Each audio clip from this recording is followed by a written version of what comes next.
Aujourd'hui, je suis champion olympique. Hier, samedi 1er décembre 1956, Alain Mimoun a remporté la médaille d'or au marathon des Jeux Olympiques de Melbourne. Sa victoire, il me l'a dédiée. Alain et moi, on vient du même pays, l'Algérie. Et tous les deux, on est champions olympiques du marathon. 2 courses pour l'histoire. Et cette entrée dans le stade olympique d'Amsterdam, personne m'attendait. Mais c'était bien moi, El Wafi Bouguera, jeune manœuvre de chez Renault qui était sur la plus haute marche du podium ce jour-là.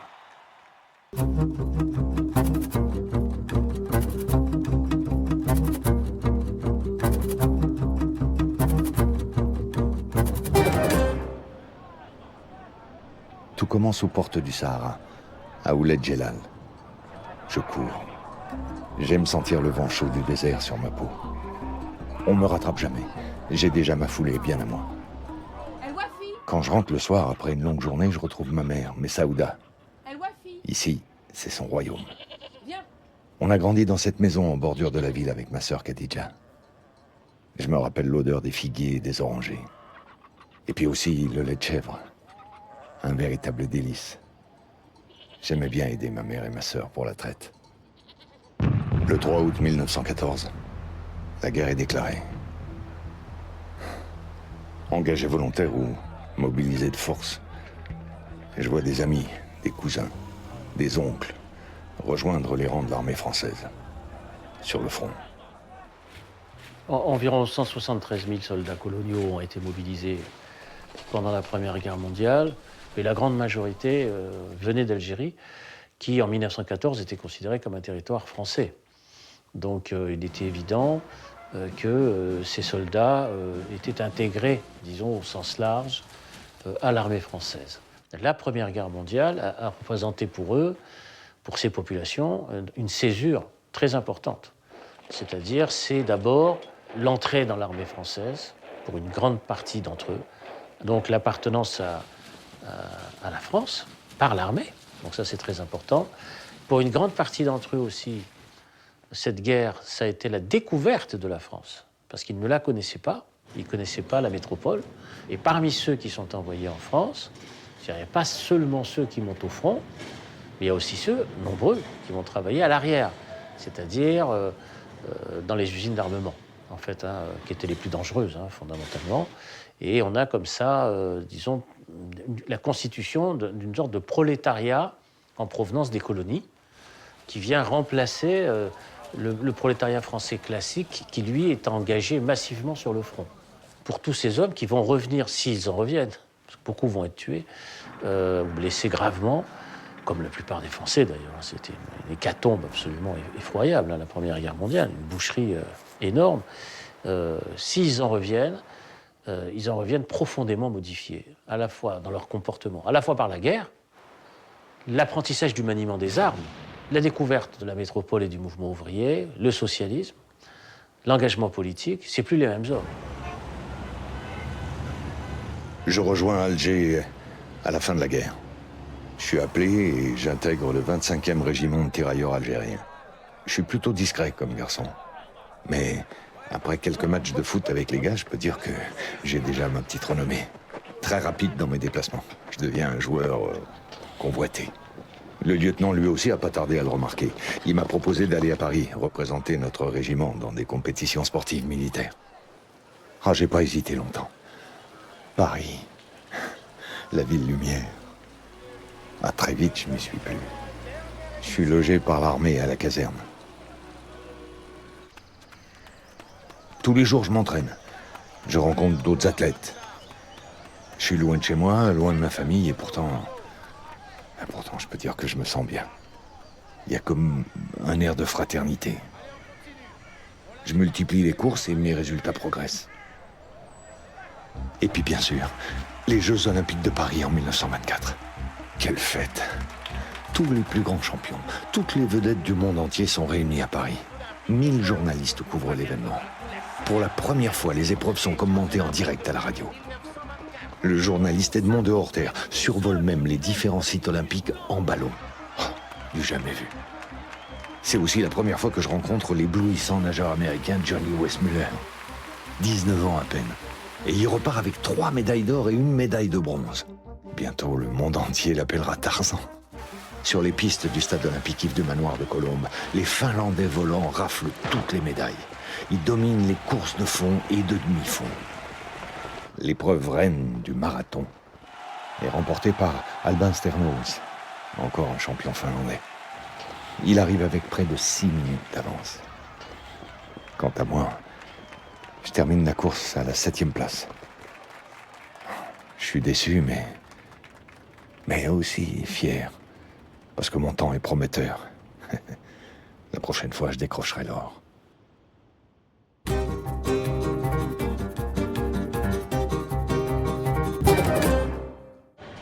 Ça fait maintenant plus de 3 ans que je suis tourneur décolleteur chez Renault. Et je continue à courir, bien sûr, mais bon, faut bien vivre. Alors la journée, c'est l'usine. Le rythme est soutenu, on doit tenir la cadence. Ah, puis encore, il y a pas mal de gars comme moi qui sont d'Algérie. On occupe les postes les plus physiques sur la chaîne de montage. Mais l'ambiance est là.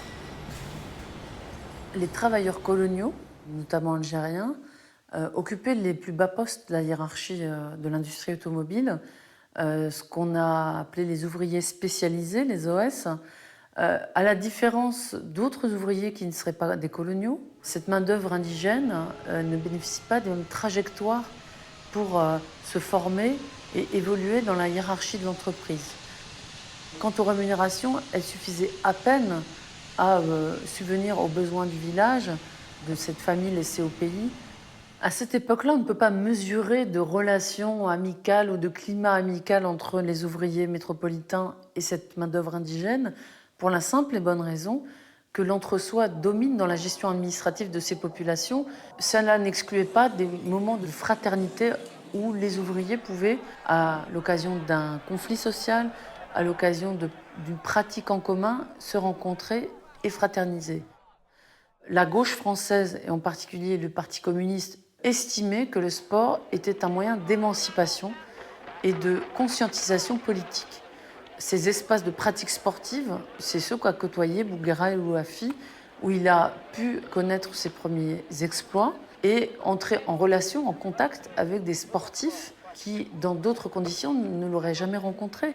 Il faut se dire qu'à l'époque, c'est de la science-fiction de penser qu'on puisse donner l'opportunité à, vous voyez, on dit à un Algérien, d'incarner la France.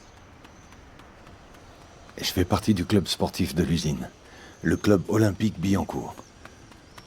Après le boulot, on se retrouve avec les collègues et on démarre notre 2e journée. On court au stade du CO Billancourt, juste à côté de Renault, ou dans les bois de Saint-Cloud.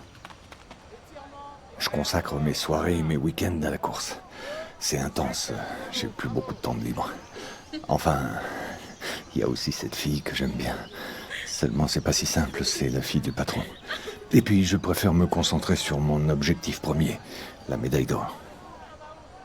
C'est Louis Corlet, le champion de France de cross-country de 1921, qui nous entraîne. Ah, on a de la chance de l'avoir. C'est vrai qu'on a peu de répit, mais depuis qu'il m'a pris sous son aile, mes temps s'envolent. D'abord 6e au Paris-Corbeil en juin 1928, j'arrive en tête de la classique Paris-Melun en juillet. Grâce à ces performances, me voilà à nouveau qualifié pour les Jeux Olympiques. Et cette fois-ci, je suis prêt. Chers auditeurs, nous sommes en direct d'Amsterdam pour les 9e Olympiades modernes. Après l'immense déception de notre grand champion Jules Ladoumègue sur 1500 mètres hier, tous les regards se portent cet après-midi sur l'épreuve la plus redoutée, celle qui magnifie le dépassement de soi, le marathon. Quel départ! Les 69 concurrents s'élancent à plein régime. Sous les couleurs du drapeau français, nous retrouvons les 2 jeunes stars montantes, Jean Géraud et Guillaume Tell, ainsi qu'El Ouafi Bouguera et Marcel Denis. Face à nos athlètes, le japonais Yamada, le finlandais Martola, l'américain Joré et bien sûr le chilien Plaza. Nos marathoniens vont avoir du fil à retordre. Cette fois-ci, j'ai pris le départ pour gagner. Prenez de l'avance. Je vous retrouve tout à l'heure. Nous sommes déjà à mi-parcours. Yamada mène la cadence, talonné par Ray et Martelin. La foule se presse tout au long de ce superbe tracé qui traverse la capitale hollandaise. Les spectateurs encouragent avec entrain ces vaillants athlètes qui sont en ce moment sur les rives de l'Amstel. Je crois que c'est le moment. C'est à toi, mon petit El Ouafi. Serre les dents et vas-y. Les Français sont en milieu de peloton. Ça commence à ralentir. La fatigue semble se faire sentir. Le poste de ravitaillement arrive à point nommé. Martin Martelin prend le temps de s'hydrater, mais il repart aussi sec. Les coureurs sont à la peine. Mais ne serait-ce pas... Mais si, c'est bien lui. C'est El Wafi Bouguera que l'on distingue sur la berge opposée. Quelle allure et quelle aisance dans sa foulée. Nous sommes à 12 km de l'arrivée, chers auditeurs. Quelle remontée phénoménale de la part de notre champion. Je vois plus Plazin. Ça y est, ils sont tous loin derrière. Un dernier effort. Et dans 400 mètres, je serai champion olympique. Le public retient son souffle. Coup de théâtre. C'est un maillot bleu aux couleurs de la France qui surgit de la voûte du marathon. El Wafi Bouguera est en tête. Les spectateurs sont emboutés et acclament notre marathonien qui franchit la ligne d'arrivée. El Wafi Bouguera est champion olympique. En 1928, le maréchal MacArthur, vous avez fait grosse impression, mais il était un Français aussi qui vous avait fait grosse impression. Je veux parler d'El Wafi. Ah oui, El Wafi, c'est une chose merveilleuse. J'avais beaucoup de chagrin, bien sûr. Cette défaite olympique m'avait apporté une petite déception. Mais lorsque j'ai vu arriver ce petit bonhomme de Katsu, ce petit ouvrier de chez Renault, ce petit ajusteur, même pas, il était manœuvre, quoi. On ne faisait pas attention. El Wafi, c'était ce petit gosse qui était arrivé à Paris, comme ça, pieds nus. Lorsque nous l'avons vu arriver, tout petit comme il était, maigre comme il était, dans ce stade olympique, je dois dire qu'il y a eu là quelque chose de formidable. Et, en ce qui me concerne, moi, j'ai trouvé une espèce de grande consolation, mais j'ai eu l'impression de me voir champion olympique à travers sa victoire olympique. J'étais arrivé deuxième, j'étais monté sur le podium quand j'ai vu que le drapeau français ne montait pas à la place où j'aurais voulu qu'il monte. J'avais beaucoup de chagrin, mais quand j'ai vu celui d'El Wafi, alors c'était merveilleux. On me traite comme une véritable vedette. C'est que personne ne m'attendait. On me propose même une tournée aux États-Unis. Bien sûr, j'hésite pas une seconde. Quel mot avez-vous après cette magnifique victoire? Eh bien, dites bien à mes amis d'Alger la Blanche, mais aussi à ceux de la minuscule Ouled Djelal, que je pense souvent à eux, que je ne les oublie pas, et que je suis toujours El Wafi, ce yaouled un peu mélancolique et bon garçon qu'ils ont connu jadis. Et maintenant, direction l'Amérique.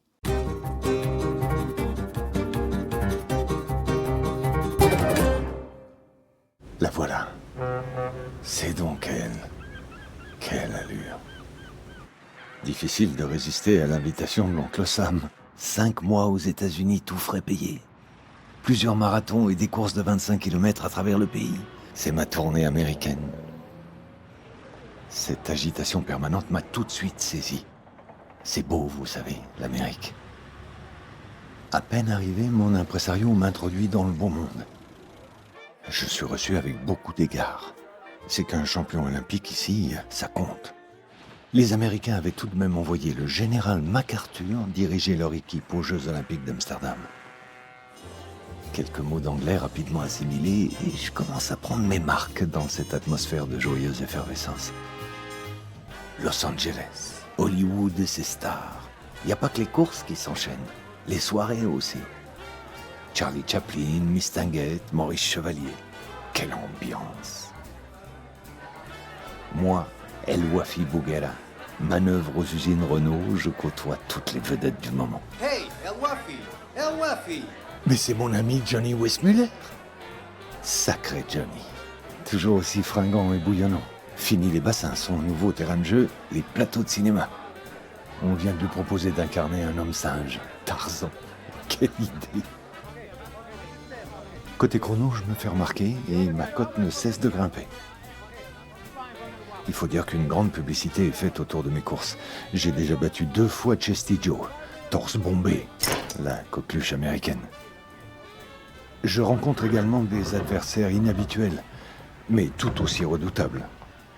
Qui de l'homme ou de l'animal sera le plus rapide? Ces spectacles très à la mode captivent les foules. De retour à Paris, je n'en bouge plus à l'usine. Avec mes cachets gagnés en Amérique, je monte une petite affaire. J'achète un café près d'Austerlitz. Je me suis associé avec un compatriote et notre bar tourne plutôt bien. J'arrive à trouver quelques heures par semaine pour m'entraîner à mon sport favori. Je cours sur les boulevards extérieurs et j'emprunte ensuite les quais de Seine pour revenir à Austerlitz. Un petit parcours d'une dizaine de kilomètres. Et puis la sentence tombe. Je suis exclu par la Fédération française d'athlétisme. Je serai passé professionnel. Mon voyage en Amérique est cher payé. Au Chilien, qui a terminé 2e derrière moi à Amsterdam, son président lui a donné une villa. Le mien m'a disqualifié.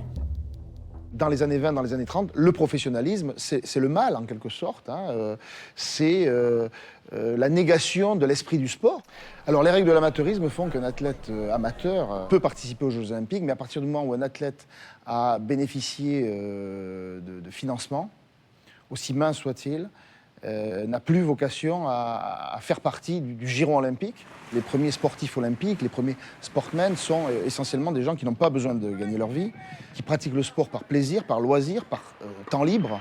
Des gens qui sont doués, mais aussi dotés de ressources suffisantes pour pouvoir se balader à la surface de la planète et pratiquer le temps qu'il faut, ces loisirs-là, et qui deviennent aussi des activités de très haut niveau. Et puis petit à petit, on a aussi l'apparition d'un autre type de sportif, essentiellement masculin, qui est pris en charge, alors soit par le fait militaire, par l'armée, et puis d'autre part, aussi pris en charge par des organisations, des entreprises.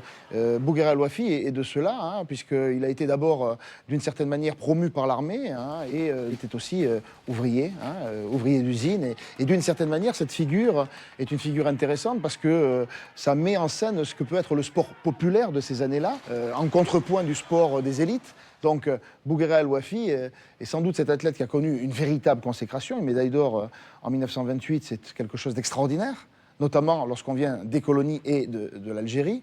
Et en même temps, effectivement, on est dans une situation où sa biographie s'arrête. Un athlète français de France métropolitaine aurait peut-être été davantage salué, parce que gagner au marathon, c'est gagner une compétition prestigieuse. Et El Wafi la remporte, il est salué, mais il n'est pas érigé au statut de héros. Finalement, mon affaire n'aura pas tenu longtemps. Mon associé m'a escroqué. Mais bon, c'est un pauvre type. Je lui laisse tout. Retour à l'usine. J'ai trouvé une place chez Alstom. Je suis peintre au pistolet.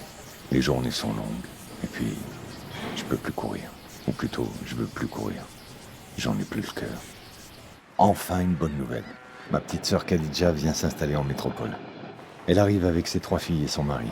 Je suis tellement heureux de les retrouver. Ça fait si longtemps. Ils sont d'abord logés à Clichy, puis à Stein, dans une cité-jardin. Ces toutes nouvelles habitations organisées autour de la nature sont vraiment confortables. La vie y est agréable. Je suis content pour eux. J'y vais presque tous les week-ends.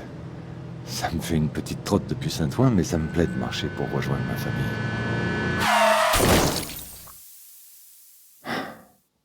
Encore un coup du sort.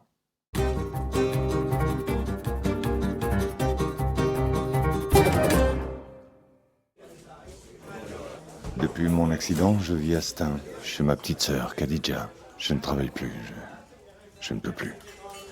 Aujourd'hui, c'est le marathon des Jeux Olympiques de Melbourne. Je le regarde avec ma nièce Soulara. Quel duel! Alain Mimoun, ami et rival du grand Emil Zatopek, va essayer d'enlever la victoire à la locomotive tchèque. 2 fois déjà qu'il se fait doubler. À Londres en 48, puis à Helsinki en 52. Comme moi, Alain Mimoun vient d'Algérie, alors forcément, cette fois-ci, j'aimerais bien qu'il nous rapporte l'or. Le voilà. Allez, c'est ton tour. Though he didn't know it, Mimoun is alone, in front of 180,000 spectators, cheering only for him. Hé, tonton! Toi aussi t'as une médaille d'or, pas vrai? Comment l'oublier? Ce jour-là, j'étais le premier athlète du continent africain à remporter une médaille d'or aux Jeux Olympiques. Oh, quelle fierté aussi quand j'ai vu le drapeau français se hisser. La plus belle baie au monde. 28 ans déjà. Je retourne enfin en Algérie. Je viens voir ma mère, Messaouda. Alger. Je retrouve bien là l'ambiance et l'agitation de ma jeunesse. Même si il y a quelque chose de différent. Le fond de l'air est changé. Je traverse mon pays. Je redécouvre ses paysages, sa lumière, sa chaleur. Le désert. Je me sens bien. Et puis, Ouled Djelal, le village où j'ai grandi. Messaouda est là, elle m'attend. On parle, beaucoup. Je lui raconte ma vie en métropole, je lui donne des nouvelles de Khadija et de ses petites filles. Bien sûr, on évoque ma médaille d'or, alors elle sourit fièrement. Tous mes souvenirs d'enfance remontent. quelle douce mélodie. C'est la dernière fois que je vois ma mère. Depuis quelques mois, l'Algérie et la France se déchirent. Le peuple algérien se bat pour son indépendance. Lorsque la guerre d'Algérie commence, en 54-55, la masse des sportifs algériens continuent, disons, leurs activités dans leurs clubs respectifs. Ils sont relativement nombreux, encore une fois, dans les deux disciplines principales que sont le football et l'athlétisme. Mais l'heure du choix va sonner essentiellement pendant la bataille d'Alger, c'est-à-dire en 57. C'est-à-dire que lorsqu'il y a la bataille d'Alger en janvier 57, que le FLN organise la grève générale, qu'elle est massivement suivie, la répression est très très importante, il y a des milliers d'arrestations, des milliers de disparus algériens, les familles sont touchées, la torture bien sûr, et la neutralité devient impossible, quoi. Et donc, à partir de cette année-là, un certain nombre de grands champions professionnels, hein, notamment au football, vont se poser des questions. Faut-il rester dans les équipes françaises? Faut-il partir? Faut-il rejoindre le FLN?